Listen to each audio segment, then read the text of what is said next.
What is your opinion about the three kingdoms? I don't want to ask you a single question. I would like to have your general opinion.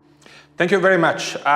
Certainly, it's a new idea to put together the three kingdoms. So to have hysteroscopy, ultrasound, and we had in the past some example of two kingdoms, and certainly the IVF or ART world or kingdom has been added in the last 5-6 years to the group of the two previous kingdoms. So there is a strong interaction between the three kingdoms because hysteroscopy for many years went alone in the, let's say, in the field of endoscopy or reproductive medicine, whatever you want to call it, and as well as ultrasound. For many years we had competition between hysteroscopy and ultrasound. We had from one side people saying, oh, with hysteroscopy I can do everything, and I was included in this group of people.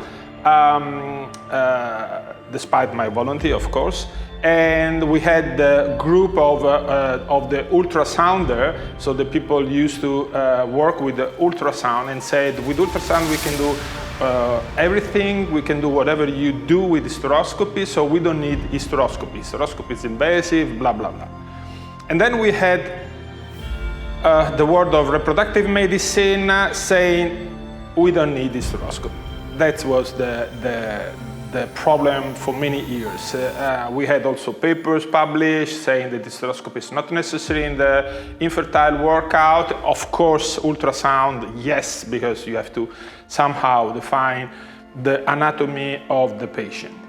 And then slowly, but this is an always slow process, slowly we were able to convince the more, let's say, extremistic people of the three groups to join together.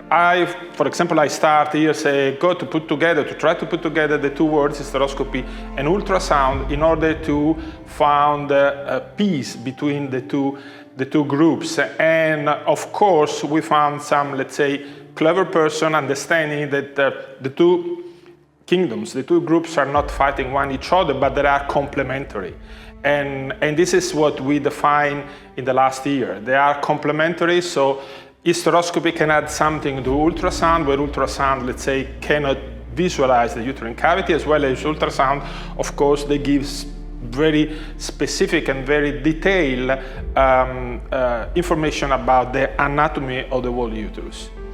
And once we got let's say, the agreement between the two kingdoms, hysteroscopy and ultrasound, then we have to, let's say, convince the people from the ART, infertile, reproductive, choose the name you prefer, group to use, not of course ultrasound, but to use hysteroscopy together with the ultrasound. That was probably the most difficult work, and it's still a work in progress, and we will see here particularly today, when we will discuss together about some pathologies, they are defined as ultrasound pathology or hysteroscopic pathologies. So it seems to be that slowly the reproductive world is understanding that hysteroscopy must be included in the workout of the infertile patient, because it can give information that any other tools should give. So this is, I think, is the most important mission, to, let's say, to put together the three worlds. Two were already, let's say, understanding each other. Now we need the third one, understand the other two, and we are probably a very big and strong, we will be a very big and strong group.